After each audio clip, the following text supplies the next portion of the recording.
Merci de rester avec nous. C'est la seconde partie de New World Forum. Nous examinons cette semaine la requête de la Guinée, du Mali et du Burkina Faso à l'endroit de la CEDEAO de l'Union africaine. Requête pour suspendre les sanctions contre les trois pays, les réintégrer dans les communautés sous-régionales et africaines. Et nous en parlons avec Maître Eric Emmanuel Sosa, il est avocat au barreau de Lomé, et Sogoyou Kegewe, ancien ambassadeur du Togo en Allemagne et journaliste. Et dans la seconde partie de New World Forum, vous êtes très nombreux à nous rejoindre avec vos questions, vos contributions au plus 228 96 46 10 31, plus 228 96 46 10 31. Je voudrais partir avec Simlewa et Sod, Awangelo à Kara. Bonjour New World, plateau très relevé aujourd'hui. La CEDEAO doit revoir son mode de fonctionnement, faute de quoi elle risque de se disloquer. La plupart des dirigeants sont inféodés aux néocolonialistes contre la volonté de leur population. C'est pourquoi nous soutenons des coups d'État, ces coups d'État. Alors nous, les panafricanistes, nous soutenons les coups d'État si les poutistes se rangent du côté des populations qui veulent la décolonisation totale de l'Afrique. On s'en fout de la démocratie à l'occidentale. Vraiment, c'est honteux aux dirigeants africains, sauf nos trois panafricanistes. Je préfère les coups d'État au modèle démocratique actuel. Simlewa et ça, Wangelo Akara. Mais il a soulevé quand même une question. La CEDEAO peut-il imploser à partir de la réintégration ou non de ces trois pays? Non, elle n'implosera pas. Non, elle va rester la coquille vide qu'elle est, c'est tout. Attendez, aujourd'hui, c'est-à-dire quel est l'impact de la CEDEAO sur la vie des gens? Et je vais vous expliquer une chose. Dans la charte de la CEDEAO, il y a le droit pour tous les ressortissants de s'installer et de s'établir dans tous les pays de la sous-région. Essayez avec une carte d'identité togolaise de traverser la frontière ghanéenne. Et essayez, vous allez voir. On vous supplicie, on vous arnaque, on vous prend Sicily jusqu'à arriver à Accra. Mais là, ce n'est pas la frontière la plus difficile. Essayez, quand vous êtes en Guinée, de passer la frontière de la Guinée-Bissau. C'est extraordinaire ce que vous vivez, ce qu'on fait vivre aux populations, alors que tout est déjà dans les principes. Hein. Aujourd'hui, prenons un exemple concret, au Togo ici. Si vous êtes nigérian et que vous voulez acquérir un terrain au Togo, on va vous demander d'aller prendre l'autorisation préalable du Premier ministre. Si vous êtes français, ce n'est pas la peine. C'est actuel. Hein. Dans les lois. Mais c'est dans les lois, c'est dans les tests. C'est-à-dire qu'en fait, aujourd'hui, si vous êtes français, vous avez même un privilège en rapport avec un ressortissant de la CEDEAO. C'est ça, les réalités. Comme ça dans les lois. Totalement, oui. C'est ça, la réalité. Vérifiez ça. Écoutez, la CEDEAO, c'est 16 pays. De temps à autre, elle est charcutée par un pays membre comme la Mauritanie qui s'en va d'elle-même et qui après veut revenir. Maintenant, si vous êtes 16, vous êtes 15, et que vous-même vous coupez un membre, même un doigt, comme le Mali, vous n'êtes plus entier, vous avez déjà implosé la CEDEAO, comme il a dit. Ça sert à quoi? Qui croit encore à cette histoire? Personne. Qui croit encore à la CEDEAO des pères fondateurs? Ceux-là qui voulaient relever la dignité des Africains, qui voulaient impulser le développement. La CEDEAO, c'était pour le développement communautaire économique. Maintenant, comme il le dit, tu ne peux même pas traverser la frontière avec une poule dans la main. Alors, donc, on oublie ça. Qu'elle implose ou non, la CEDEAO ne sert à rien. Que les trois pays se mettent ensemble, qu'on puisse quitter Kidal pour aller jusqu'à Conakry par la route, sans frontières, sans escrocs. Qu'on puisse quitter Ouagadougou pour aller jusqu'à Kindia, sans frontières, sans tracasserie. C'est ce que les gens veulent. Bonjour le plateau, mes pères, s'il vous plaît. J'aimerais savoir où est-ce que les djihadistes trouvent leurs armes et les voitures pour venir attaquer et pour éradiquer ce fléau. Pourquoi ne pas couper cette voie de vente des armes à ces inconscients? C'est Mawina qui nous écrit de Palimé. Mais la question, on l'a déjà posée 1000 fois ici. On a essayé de répondre parce que nous, on n'a pas la réponse. Nos États ont plus de moyens de renseignement que nous ici. Eux, ils savent, même si nous, on ne sait pas, les États savent très bien qui parachute les armes aux djihadistes dans la savane. On sait. On sait qui leur donne des informations sur la position des militaires. On sait. Mais bon, nous, on est des individus quelconques. Seul l'État peut savoir et dénoncer ça s'il veut. Sinon, qu'il ne se fasse pas de soucis. Les djihadistes ne manqueront jamais d'armes. D'abord, les armureries de Kadhafi seules peuvent leur permettre de tenir une guerre contre tous nos pays pendant 100 ans. Les armes de Kadhafi que la France de Sarkozy leur a données en leur promettant un État ils appellent Azawad. Ce que Sarkozy leur a donné en leur promettant l'Azawad. Avec ces armes-là seules, ils peuvent tenir tête à nos gouvernements pendant 10 ans.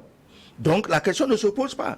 Ceux qui leur ont donné ces armes, ils savent exactement où les djihadistes ont stocké les armes. Au Mali, j'ai cru comprendre qu'on a creusé des souterrains inimaginables dans lesquels les camions tout rentrent. Donc ils ont prévu des places pour cacher ces armes.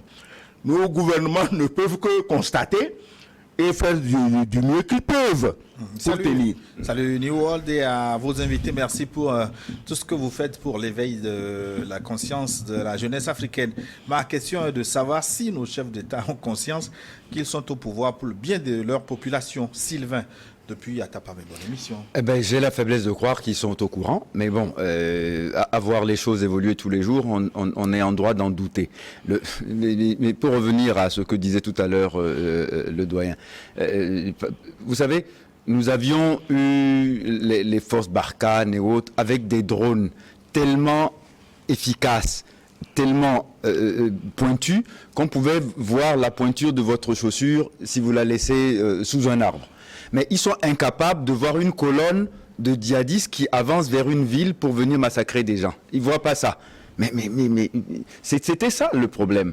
Donc c'est à se demander s'il n'y avait pas finalement un intérêt à voir ces pays déstabilisés.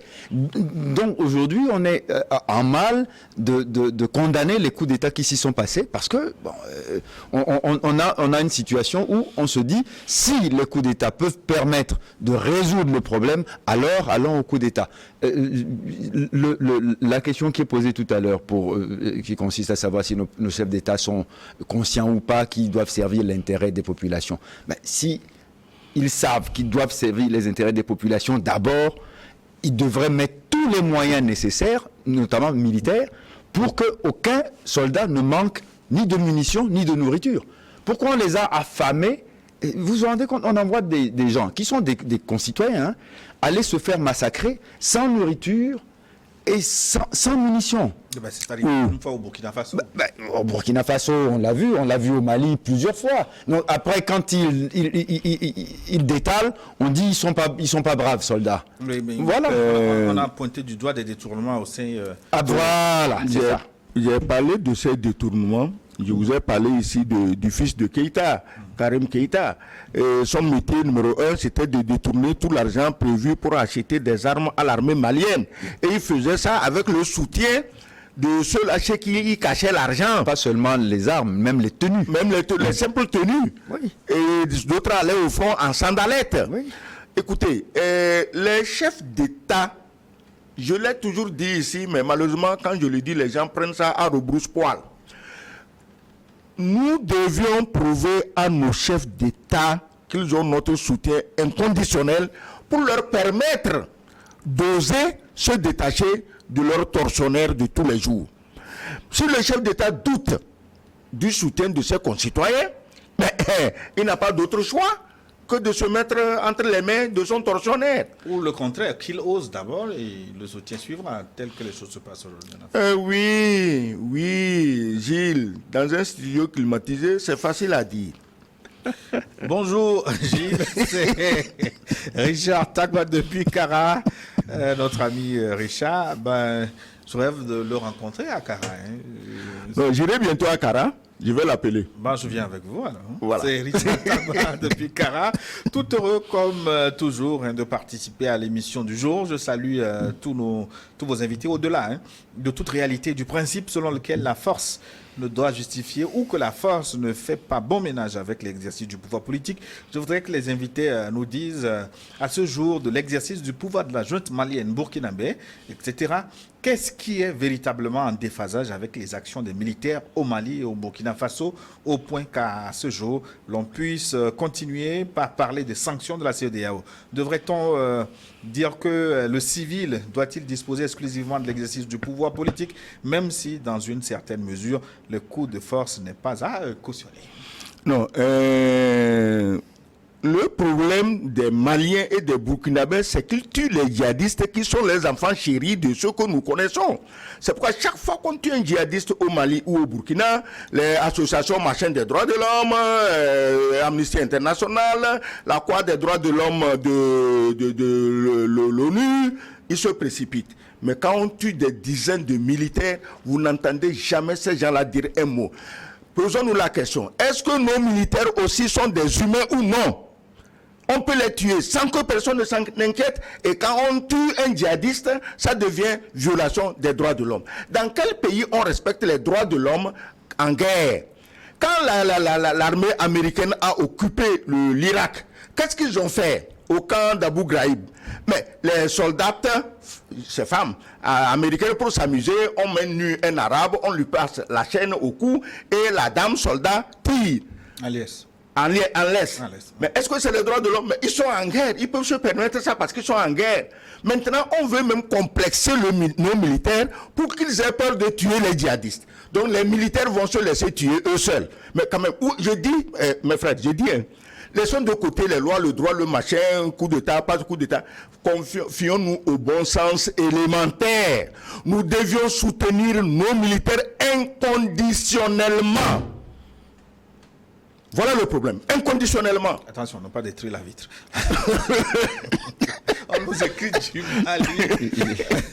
Il est surchauffé ce matin. Je m'appelle Omar Sow, au Mali. Je vous salue. Je salue mon ami. Il dit la vérité. On n'aime pas ce que la CEDEAO fait. Hein. On en a beaucoup souffert. L'Afrique doit s'unir. Les Africains doivent s'unir pour défendre leurs intérêts. La France ne le fera pas à notre place, ni les Américains. Vive l'Afrique, vive mon pays, le Mali. Merci pour votre émission. C'est Omar Sow qui nous écrit depuis le Mali. On revient au Togo. Merci pour l'émission. Question, qu'est-ce que la CEDEAO et l'Union africaine apportent aux 3 pays concernés et en quoi la Fédération Mali, Guinée, Burkina Faso fait mal aux autres pays africains? Non, c'est un mauvais signal qui est donné. C'est tout. Parce que bon, si les ensembles communautaires commencent à s'effriter, bon, il y a beaucoup de gens qui vont se retrouver au chômage. Parce que tout ça, finalement, ça arrange un certain nombre de personnes. Il a parlé de fonctionnaires dans des bureaux climatisés qui décident qui est bon, qui est mauvais, et qui donnent à chaque fois des bons points aux uns et aux autres. Bon, ce sont ceux-là qui vont être plus gênés, hein, mais les populations, elles sont tout à fait quittes. Elles ne voient même pas la différence. Qu'on soit membre de la CEDEAO ou pas, je vous l'ai dit tout à l'heure, ils ne voient pas la différence. Parce que dans notre vécu de tous les jours, on ne le sent pas. Attendez, les tracasseries auxquelles vous êtes soumis quand vous voulez juste prendre une voiture pour aller de Lomé à Abidjan. Rien que ça. Le nombre de formulaires qu'il faut remplir, le nombre de laissez-passer, etc. Finalement, est-ce qu'on a un ensemble communautaire? Comment elle fonctionne? C'est une fiction. Et cette fiction, il y a des gens qui l'entretiennent parce que, bon, mais c'est agréable et ça pourvoit certains privilèges. Mais autrement, non, on ne le sent pas sur le terrain. Jamais. Bonjour, c'est Barry Oumar qui nous écrit de Luxembourg, je crois. Pourquoi l'Union africaine et la CEDEAO ne créent pas une force militaire, rien que pour combattre le terrorisme intellectuel que la France impose à nos peuples? Parce que c'est la France qui les a mis là-bas. Aujourd'hui, la CEDEAO, son budget est financé comment? Cherchons, nous trouverons. L'Union africaine elle-même, même pour construire ces bâtiments, c'est les Chinois. Donc, quand vous n'êtes pas souverain, si ce n'est pas vous qui payez, vous exécutez les ordres de celui qui paye. Moi, je suis dans un studio de télévision en train de parler. Si c'est quelqu'un qui m'a envoyé, qui m'a payé le carburant, qui m'a payé des per diem, qui à la sortie d'ici va me payer un sandwich, je dirai ce qui lui plaît, pas ce que je pense. Donc, la CEDEAO, si elle ne peut pas s'autofinancer, l'Union africaine, si elle ne peut pas s'autofinancer, elle va créer l'armée avec quoi? Des sarbacanes, des flèches, des gourdins? Non. Parce que si la CEDEAO elle-même doit prendre son indépendance, or, elle a été, vous voyez, c'est comme dans un pâturage. Il y a des enclos, dans le pâturage, plusieurs enclos, et puis il y a un chien berger chargé de surveiller les moutons. Tant que les moutons seront chacun dans son enclos, un seul chien berger peut contrôler 10, 20, 30 enclos. Mais si l'union de 3 pays se réalise, ça veut dire qu'autant de barrières d'enclos qui ont perdu leurs barrières, le chien berger aura des problèmes pour surveiller les moutons au Mali, au Burkina et en Guinée. J'appelle moutons les populations de ces pays. Ce n'est pas moi qui les appelle moutons. C'est comme ça que les Européens les considèrent. C'est comme ça qu'on a aidé la CEDEAO à les considérer. C'est comme ça qu'on a poussé l'Union africaine à les considérer. Donc, le chien berger, et les chiens bergers, on en a dans notre sous-région ici. Il y a beaucoup de chiens bergers chargés de contrôler ces enclos. Et à la moindre alerte, ils courent tous à Paris. Je ne les cite pas. Il y a un qui était là-bas il n'y a même pas 3 jours. L'autre y était il n'y a pas 2 semaines. Donc leur travail, c'est de courir, rendre compte au maître, faire attention. Si les barrières sautent, en tant que chien berger, nous ne pouvons pas contrôler d'aussi grands espaces qui s'entendent et qui veulent travailler ensemble. Fabrice Yomi nous écrit de Niamey au Niger. Bonjour du World Forum, bonjour à mon papa Kegewe Sogoyou et à maître Emmanuel Sosa et à moi aussi, le journaliste. La CEDEAO a intérêt à mettre de l'eau froide dans son Yamakoudi. C'était le titre. Car aujourd'hui, les 3 pays sont soutenus par leur population. La CEDEAO n'est pas crédible. Il y a des présidents en son sein où certains sont sur leur 3e et 4e mandat et la CEDEAO ne voit rien et ne dit rien. Fabrice Yomi qui nous a écrit de Niamey au Niger. Ils sont très nombreux. Vous permettez que j'enchaîne avec quelques messages. C'est la première fois qu'il nous écrit. Qui est-il? Je salue les invités. C'est Didier depuis Togolekopé. Notre problème en Afrique, c'est la France. Ceux qui sont à la tête de la CEDEAO, Union africaine, sont guidés par la France. Nous devons lutter pour nos populations et non les étrangers. Sinon, ça va nous rattraper un jour. Si mon papa me chasse de la maison et m'empêche de faire une hutte pour me cacher, ça veut dire qu'il n'est pas mon papa. Donc, je dois chercher mon vrai père. Bonne émission. Il a repris la métaphore complètement. de l'ambassadeur. Pardon. Oui. Voilà. Le père te chasse et puis il y a un bon samaritain qui vient te tendre la main. Ah non, c'est la Russie, c'est la propagande de Poutine. Mais les 3 pays vont finir dans les mains de Poutine, que vous le vouliez ou non. Il faut que la CEDEAO empêche cela en les intégrant. Écoutez, nous sommes des frères, vous avez des problèmes, venez, on va travailler ensemble pour les résoudre. Pourquoi devrait l'empêcher d'ailleurs? Voilà. Donc maintenant, vous les ostracisez, et si quelqu'un vient leur proposer son aide aussi, c'est un problème. Mais soyez sérieux. Soyez sérieux. Quel choix ils ont, le Mali, le Burkina, la Guinée, heureusement qu'il n'a pas encore ces djihadistes. Mais c'est sûr qu'à l'heure où nous parlons, on est en train de lui préparer son lot de djihadistes. Parce que c'est des lots qu'on a préparés, gardés. Si on sent que tu ne marches pas droit, on t'envoie ton lot. Bon, pratiquement, nous, on a déjà reçu notre lot. Donc, vous parlez du Togo. En tout cas, j'ai parlé de ce que tu sais. Et on va envoyer bientôt son lot aux choses, aux Guinéens. Bazoum, qui fait l'enfant zélé, qui adore les photos, il sourit jusqu'aux oreilles sur le perron de l'Élysée. Tu sais ce qui se passe chez lui? Il croyait que si les Français sont là-bas, il n'y aura pas de djihadistes. Les Français ne sont pas bêtes. Il faut qu'ils aident les djihadistes pour que tu aies peur. Et que tu leur sois soumis. Ils ne sont pas bêtes. Justement, vous me permettez d'ouvrir une parenthèse. Est-ce que ce n'est pas dangereux aussi, les forces françaises quittent le Mali pour se replier au Niger et que le Niger continue de subir des attaques terroristes? Est-ce que c'est bon pour ces troupes françaises?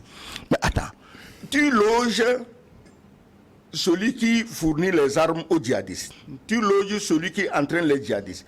Tu loges celui qui a ouvert les écluses des armes en Libye. Mais vous êtes et tu t'étonnes qu'il y ait du djihadisme chez toi. Alors, tu veux que le djihadisme soit où? Il me semble que vous êtes trop affirmatif, dire que ce sont les Français qui fournissent les armes aux terroristes. C'est les Français qui ont ouvert les écluses des armes de Kadhafi en Libye. Oui, mais c'est eux qui ont promis l'Azawad aux Touaregs. Plus de 10 ans, je te préviens, les armes ne sont pas rouillées. La preuve aujourd'hui, la France est en train de fourguer aux Ukrainiens des armes de 1960. Alors, elles ne sont pas rouillées, elles peuvent te tuer au même titre qu'une arme qui vient de sortir de l'église, de l'usine, pardon. Donc, on ne peut pas loger ces gens. Le pire, si le terrorisme continuait chez Bazoum, bon, il aime ça. Bazoum lui-même, quelque part, il était plus ou moins un terroriste. Parce qu'au départ, il flirtait avec ces gens. Il a assisté à beaucoup de réunions. Moi, j'ai suivi des vidéos étonnantes chez Bazoum. Maintenant, si ça s'arrête chez lui, c'est bon. Mais il ne faut pas que de chez lui, les terroristes rayonnent sur les pays environnants. Et quand ceux-ci veulent réagir aussi, on les empêche de réagir. Bonjour le plateau, merci beaucoup à vos invités pour leurs éclaircissements. J'aimerais savoir pourquoi l'Union africaine et la CEDEAO condamnent les coups d'État militaires et applaudissent les coups d'État constitutionnels. Ces institutions africaines étaient où lorsque certains chefs d'État manipulent la constitution de leur pays pour s'éterniser au pouvoir? C'est Louis Betchoevi depuis la capitale béninoise Porto Novo. Merci et bon dimanche. Oui, ça pose le problème de la crédibilité et de l'efficacité de ces institutions. Vous ne pouvez pas à chaque fois vous outrager parce que c'est un militaire, et quand c'est un civil qui fait parfois pire que le militaire, dire bon, il ne se passe rien, nous sommes dans un cadre légal. L'exemple qui a été donné tout à l'heure était tout à fait pertinent, s'agissant du Mali. Ibeka était un civil. Ibeka a assisté, on va dire, quasi impuissant ou complaisamment à la détérioration de la situation, aidé par son enfant et certains de ses ministres complètement véreux.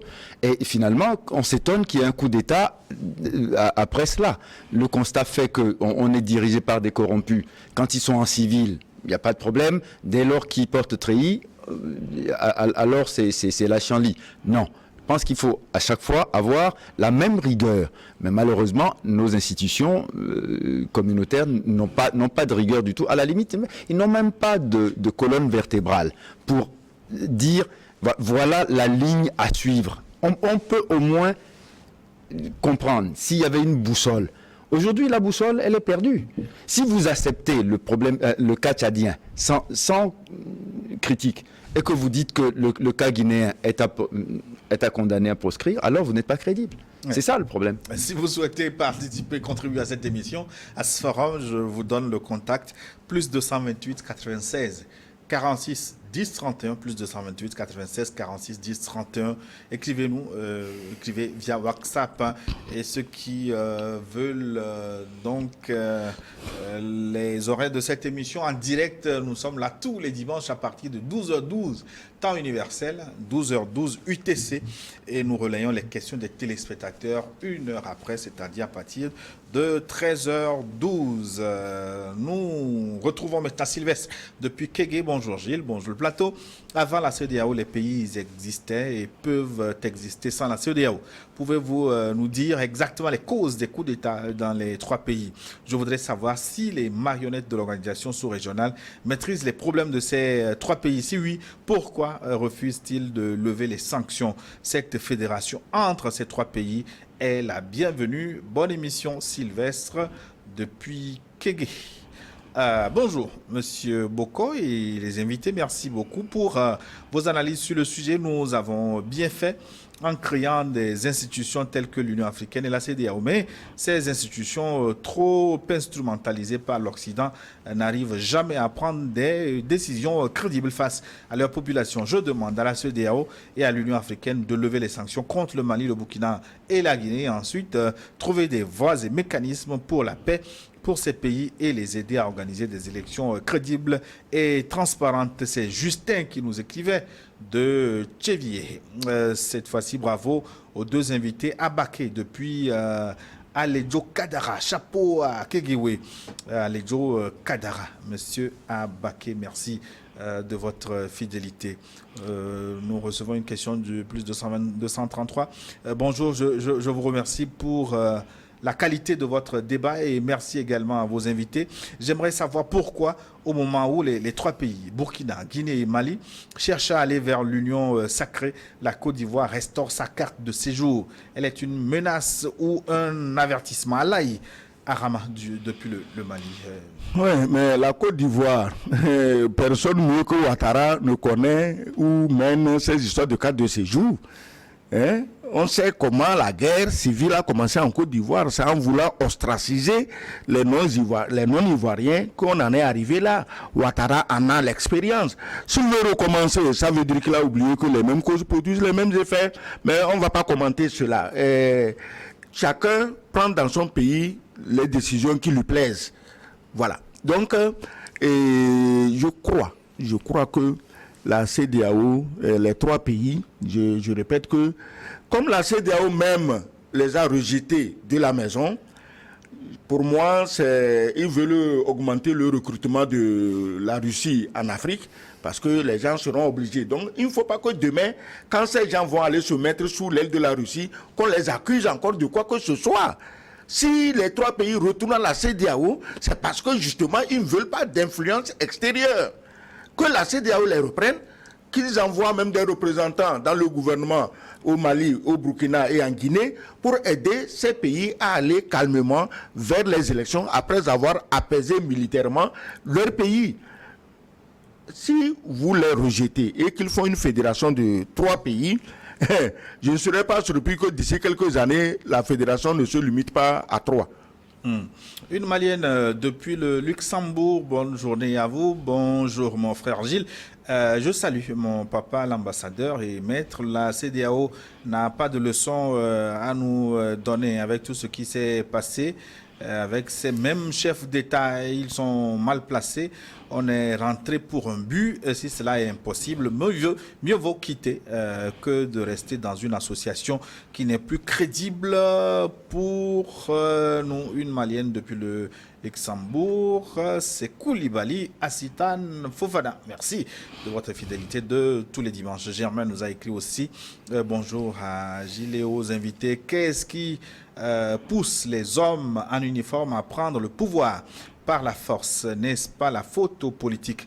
Quand une fois arrivé au pouvoir, on ne veut plus partir, on toilette la Constitution pour s'octroyer de nouveaux mandats contre la volonté du peuple avec la bénédiction de l'Élysée. C'est Germain qui nous écrit d'Agbata. Agbata, c'est à Lomé. Alors, on prend qui maintenant? On prend un citoyen du Mali. La CEDEAO n'a aucune raison pour sanctionner le Mali, le Burkina et la Guinée. Pourquoi la CEDEAO n'empêche pas les présidents qui changent les constitutions pour rester au pouvoir? La CEDEAO, c'est une institution française en Afrique de l'Ouest. Est-ce que ce n'est pas quand même exagéré aussi ces liens qu'on tisse régulièrement entre la CEDEAO et la France? Est-ce qu'il faut même mettre un peu d'eau dans ce Yamakodi? Non, mais écoutez, c'est vrai que les gens ne sont pas prompts à la nuance parce qu'ils sont fatigués. Ils sont fatigués de voir des larbins qui, à chaque fois, vont prendre des ordres à l'Élysée. Vous savez, c'est à tel point caricatural que, vous savez, je ne vois pas l'exemple se produire de chefs d'État des pays anglophones qui vont à 10 Downing Street et font des photos sur le perron en étant tout fiers d'être reçus par le Premier ministre britannique. On ne voit jamais ça. Mais il n'y a que chez nous où aller à Paris ressemble à une espèce d'adoubement. On a besoin de recevoir une onction.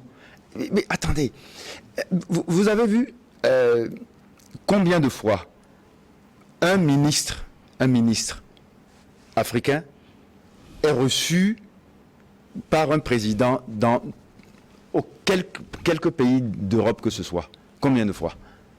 Quand il y va, il est reçu par son collègue, et encore, par son homologue, et encore.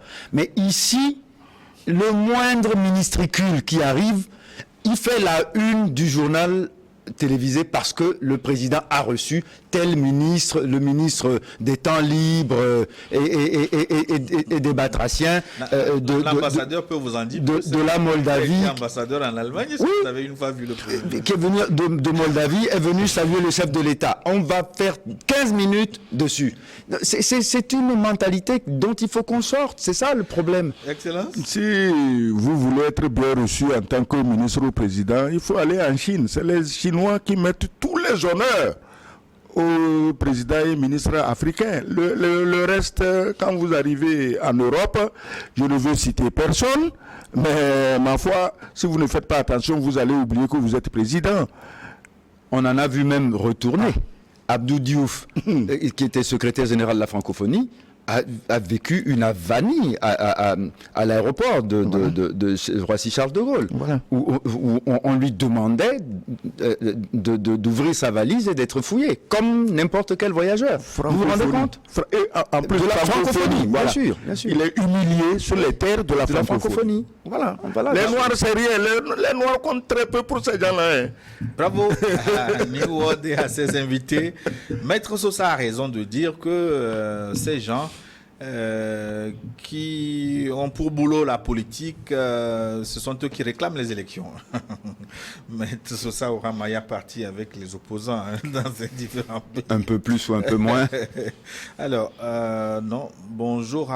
Je voudrais poser une question, mais vous avez envoyé un audio qu'on aura du mal à écouter. Écrivez plutôt, ça nous permettrait de relayer votre contribution. Babalecha nous a écrit de Cotonou. Très bon dimanche à tous. Bonjour Gilles et merci beaucoup à vous pour l'amour que vous portez à cette belle émission à chaque dimanche. Merci à vous également. Vous me direz que c'est votre travail, mais nous autres qui suivons cette émission savons à quel point vous êtes l'âme de cette belle émission. Ouh là là, que c'est touchant. Très bon courage à vous. Chaque peuple écrit sa propre histoire. L'Église catholique est romaine et non africaine. Est-ce que je ne suis pas sur le message de dimanche passé? Ouh là là. Donc, je reviens. Bonjour Gilles et merci beaucoup à vous. L'amour, oui, pour porter cette belle émission chaque dimanche. Très bon courage à vous. Bonjour et merci à monsieur l'ambassadeur et à maître Sosa pour ce merveilleux travail que vous faites pour l'Afrique. Pour moi, les trois pays perdent leur temps en demandant leur réintégration à ces institutions qui servent les intérêts de l'Occident. Ils n'ont qu'à, les trois pays, continuer leur chemin tranquillement puisqu'ils sont soutenus par leur peuple. Ma question pour nos deux invités est celle-ci. Quels sont les risques que courent ces trois pays s'ils créaient une fédération? Babalecha, depuis Cotonou, très bon dimanche à tous. La question est précise. Est-ce qu'il y a un risque? D'abord, c'est une fédération intelligente. Il y a deux pays enclavés qui se sont adjoints un pays ouvert sur la mer. Les risques, ils sont déjà dans les risques. Les contorsions et les tortures de la CEDEAO les soumettent à des risques, on ne peut pas faire pire, quoi. Donc, aujourd'hui, ils se sont mis à trois et on est tous dans la même galère. On va s'entraider. Quel risque? Mbalo va créer une force anti-fédération comme il voulait créer une force anti-putsch, ou bien quel risque il court? Les gars, ils ont déjà les djihadistes sur le dos, leurs soldats sont toujours au front en train de mourir. Alors, dis-moi, qu'est-ce qui peut leur arriver de pire? Il n'y a rien. Kofi vous invite, vous ambassadeurs, à modérer. Je pense qu'à cause du Mali, du Burkina et de la Guinée, l'ambassadeur ne peut pas nous dire que la CEDEAO n'est rien. Soyons modestes. Qui d'autre? Bonjour, le plateau. Est-ce que la CEDEAO est indépendante économiquement? Si elle n'est pas indépendante, attendons-nous à avoir des influences de l'Occident, plus précisément de la France? C'est Combaté qui écrit de Legbasito précisément. Alors bonjour, mon frère Gilles a des invités. J'ai l'impression que l'ambassadeur ne répond pas aux questions posées ici. Il est question de savoir si les sanctions de la CEDEAO de l'Union africaine sont légales. Sur le principe, oui, car ce sont des règles qui régissent la CEDEAO et l'Union africaine. Pour moi, il n'y a pas de coup d'État salvateur. Alors, qui peut arrêter les poutistes lorsqu'il y a dérive de leur part? Aucune dérive ne peut justifier un coup d'État. Est-ce que le Centrafrique est-il développé? Pour finir, il faut laisser la France en paix. Elle est dans son rôle. Les Africains sont responsables de leur propre turpitude car nous sommes foncièrement paresseux. Mettons-nous au travail. Seul le travail libère. Kader Tchaniao. Oui, je crois que s'il ignore son histoire et l'histoire de la France, il a raison. Non, mais dire que nous sommes paresseux n'est pas non plus une nuance acceptable. Non, je vois tous les jours comment nos populations sont industrieuses. Les femmes se lèvent à 4 heures du matin pour commencer à chercher de quoi nourrir leurs enfants. On ne peut pas dire que ces populations sont paresseuses et que nous méritons notre sort parce que nos populations ne sont pas aptes à embrasser le développement à marche forcée qu'on nous impose épouser.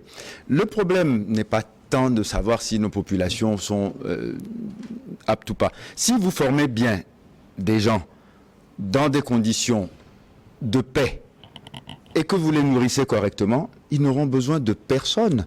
Mais c'est parce qu'on n'a pas ça, au minimum, que nos populations sont livrées à toutes les conjectures et que les gens préfèrent aller mourir dans des eaux saumâtres de la Méditerranée plutôt que de cultiver leur sang chez eux. Il ne faut pas... Là, par contre, non, dire que nos populations sont paresseuses ou les Africains sont paresseux, c'est une caricature qui a ses origines dans le lexique colonial lui-même. C'est-à-dire que parce que les gens ont considéré qu'ils étaient paresseux, et au nom du droit qu'on s'est octroyé de les rendre moins paresseux, on leur coupait la main. Bonjour le plateau, chapeau à nos deux invités, toujours constants dans leurs analyses. C'est moi, Benjamin, depuis Anguelle-Wasito. La CEDEAO nous fait vraiment honte. Au lieu de chercher les moyens pour lever une armée sous-régionale forte pour neutraliser les terroristes qui polluent notre vie chaque jour. Je soutiens le Mali, le Burkina et la Guinée pour leur posture. C'est une fédération entre ces trois pays. Cette fédération, créer une fédération entre ces trois pays est une bonne nouvelle selon notre téléspectateur. Salut plateau, salut Gilles, c'est Maglibé Machatom depuis Guérin-Kouka. Je réitère mon invitation de l'équipe New World dans les mamelles du Togo. C'est bien noté. Ambassadeur, nous ferons une émission sur place là-bas à Guérin-Kouka. Pourquoi pas? Pourquoi pas? Je prie Maître Sosa, qui est du domaine judiciaire, de nous éclairer sur ces 3 points. 1. La différence entre un militaire au pouvoir et l'armée au pouvoir. J'ai comme l'impression que l'armée est au pouvoir dans plus de la moitié des pays de la CEDEAO, à part les 3 cités, même aux États-Unis, en Russie, Israël, Birmanie, Chine, Corée. 2. Pourquoi une loi martiale et un tribunal militaire dans une démocratie où le principe de base est l'égalité entre les citoyens. 3. La gouvernance française actuelle à travers le 49-7, quoique constitutionnelle, est-elle démocratique? Comprendre la démocratie devient de plus en plus difficile. Mais alors, il nous amène à faire un cours de droit constitutionnel et à expliquer la Constitution française. Je ne pense pas que ce soit la chose qui présente le plus grand intérêt ici par rapport au sujet du jour. Mais juste pour dire, différence entre un militaire au pouvoir et l'armée au pouvoir. Mais on l'a dit souvent ici, quand survient un coup d'État, parfois, ce n'est pas le plus gradé qui conduit le coup d'État. C'est un capitaine qui prend le pouvoir et qui met l'armée au pas. C'est une nuance qu'il faut toujours faire. Parce que, et c'est le problème principal de tous les coups d'État. C'est-à-dire que, finalement, c'est comme si c'était l'enfant à la maison qui décidait du jour au lendemain de ce que ses parents allaient faire. C'est pour ça que les coups d'État constituent toujours une anomalie. Il faut le dire suffisamment et insister pour que nous ne prenions pas, une situation accidentelle comme étant la norme. Cela posé, l'armée au pouvoir, c'est ça qu'on appelle la junte.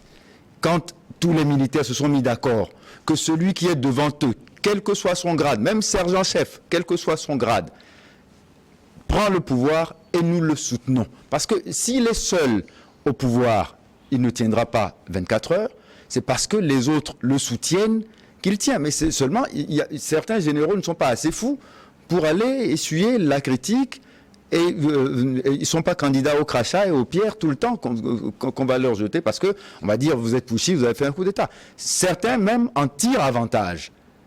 Parce que ce n'est pas eux qui sont sous les feux de la rampe, donc ils créent leur business derrière le coup d'État. On l'a vu aussi plusieurs fois. C'est pour ça que je dis, faisons toujours la différence entre des coups d'État crapuleux et des coups d'État qui sont survenus parce qu'à un moment donné, il a fallu que quelqu'un agisse dans un élan patriotique pour changer une situation. Ça ne veut pas dire qu'on doit s'habituer à voir des coups d'État se produire. Attention, il faut qu'on nuance suffisamment. Il nous reste moins de 10 minutes. Yao Dagoué. Oui, mais... Vous voulez ajouter la dernière question, c'est la démocratie en France. Je voulais tout simplement lui dire que la France ne peut pas être un pays démocratique. Parce qu'un pays démocratique a avant tout le pilier, c'est la liberté d'expression. La France a perdu la liberté d'expression. Aujourd'hui, si vous suivez les médias, d'abord, on a fait taire les médias qui ne sont pas français. Mais si dans nos pays, si tu fais taire les médias français, c'est comme si tu avais crucifié Jésus-Christ. Donc, ils ont fait taire les médias non français et les journalistes avec de faux colonels, de faux généraux défilent sur les plateaux pour dire que l'Ukraine va gagner la guerre. Bon, lui, à chaque fois, il sniffe un peu de sa cocaïne et puis il est content, tu le vois, il marche comme ça. Donc, la France n'est pas démocratique parce qu'un pays démocratique ne peut pas entretenir 14 pays en esclavage. C'est pas possible. Est-ce qu'on ne peut pas appliquer la démocratie sur son territoire et en dehors, appliquer une autre loi comme les États-Unis, par exemple, avec Guantanamo? Les États-Unis, est-ce que c'est aussi une démocratie, toi aussi? Il ne faut pas plaisanter. Tu connais comment les élections se passent aux États-Unis? Ce n'est pas une démocratie. Si un pays africain le scrutin est simplement indirect. Je dis, si un pays africain faisait ça, on allait dire non, ce n'est pas la démocratie. Donc, écoutez, il ne faut pas qu'on suive. Nos parents se sont saignés pour nous amener à l'école. Et nous rendons grâce aux mêmes blancs d'avoir écrit des livres qui nous inspirent. Il n'y a pas de démocratie en France, il n'y a pas de démocratie aux États-Unis. C'est comme la religion. On vous a amené Jésus, vous les Noirs, vous êtes les seuls aujourd'hui concentrés sur Jésus. On vous amène une démocratie, c'est vous seuls qui êtes là, vous vous entretuez, démocrates, antidémocrates, moins démocrates. Les Blancs n'en sont pas là. Les Blancs défendent les intérêts de leur population. Les Blancs veulent qu'il n'y ait pas de chômeurs chez eux. Les Blancs veulent que tout le monde mange à sa faim. Voilà ce que moi j'appelle la démocratie. Il n'y a pas de démocratie en France. Les lois actuellement passent comment en France? Ce n'est pas à l'Assemblée nationale. Il y a une culbute qu'on appelle 49 combien? C'est elle qu'on utilise. Oui, mais le président Macron. Prévu par la Constitution. Oui, prévu par la Constitution. Chacun peut trouver. La Constitution, c'est aussi comme la Bible. Tu peux toujours trouver un passage pour justifier ce que tu fais. Maintenant, la France proclame nous sommes en guerre, machin. Mais la France n'a pas le droit de déclarer la guerre sans l'avis de l'Assemblée nationale. Mais on s'en fout, Macron s'en fout. Il a le soutien de la grande voleuse Ursula von der Leyen à Bruxelles et du vieux Biden. Et il s'en fout de l'Assemblée nationale française quand même. Donc laissez tomber, vous les Noirs, nous les Noirs, on doit toujours demander où sont nos intérêts. Et non, comment on va faire pour plaire à la France démocratique? Il n'y a pas de démocratie en France, oubliez ça. Bonjour New York TV, c'est votre avis. Yao Dagwe, une question pour Maître Sosa. Existe-t-il réellement des élections démocratiques, particulièrement en Afrique? Si oui, pourquoi la CEDEAO, sous l'impulsion de la France, demande à ce que les membres de la transition ne soient pas candidats aux prochaines élections présidentielles? Pourquoi les mêmes exigences ne s'appliquent pas au président en exercice? Écoutez, j'aimerais qu'il me trouve où est une démocratie en Afrique. Vous savez, entendons-nous bien.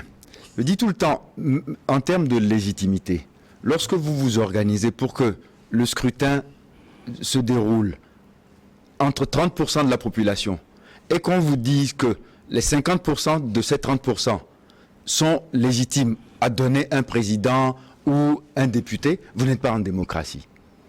Vous êtes en démocratie réelle lorsque toute la population participe au scrutin et que le résultat donné consacre la victoire de 50% plus 1 de tout le monde.